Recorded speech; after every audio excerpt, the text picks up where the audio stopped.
a while to close it out, but in the end, how do you feel about how you played? Well, I thought I had patches of the match where I played pretty good. Overall, I thought that I should have closed it earlier, but credit to him for fighting back, playing some good points when he needed to, big serves. Just overall, I'm glad that I managed to close it out in straight sets, because it was becoming quite a battle. 2 hours, two sets. But it was always going to be a tough one playing Stevie in front of the American crowd, obviously. On the center court, he had nothing to, not much to lose, so came out playing well. I think I can do better, definitely, in terms of level of tennis, and hopefully I can improve for the next match.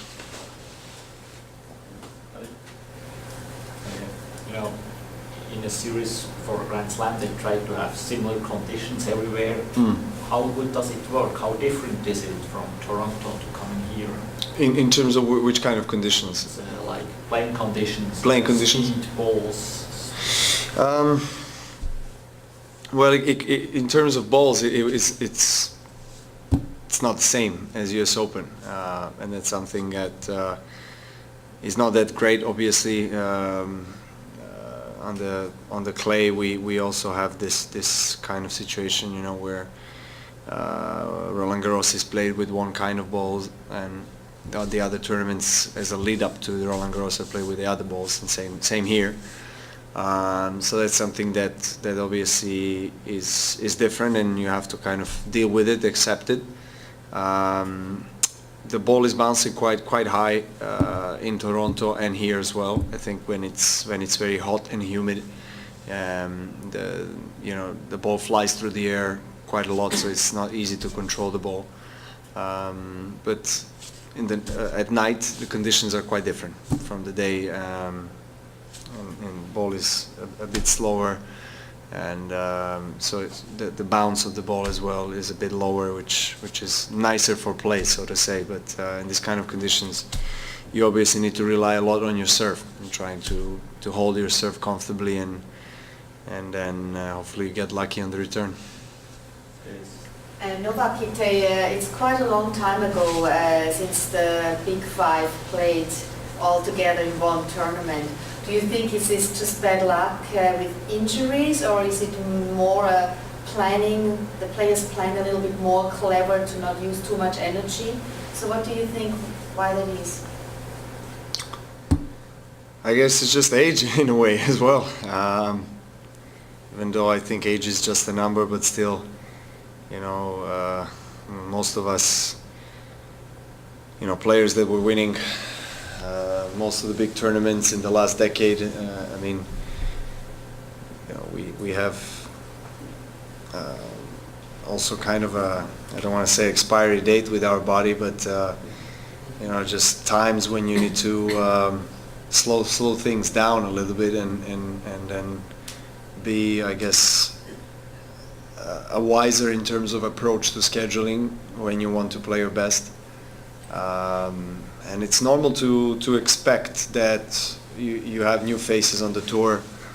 Zverev, who is now established, top 3, 4, 5 player in the world for quite a long time. Tsitsipas, Coric, Shapovalov. You have a lot of those next gen players that are making their mark in the tennis, and this is the new generation that is coming in. And I don't think that's something weird, or unexpected. It's just, it had to happen, but still, I think the top guys are hanging in there, and it's a good mix now that we have. I feel like it's good times for men's tennis.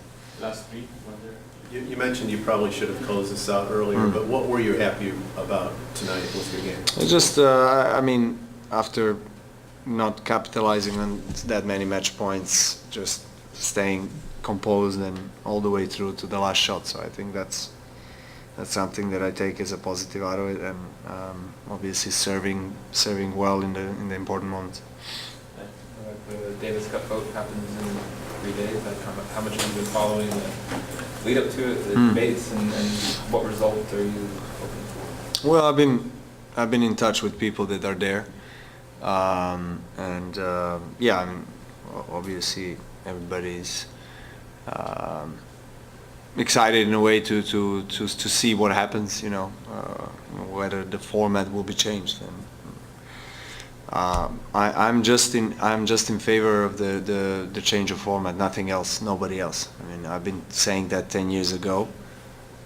There's nothing different. I mean, it's just that 10 years ago ITF didn't want to hear anything about it, and all of a sudden in the last year that has changed. So I'm, as a player, glad that they're considering to change the format that obviously has not been that great for the competition or for the players in the last decade or so.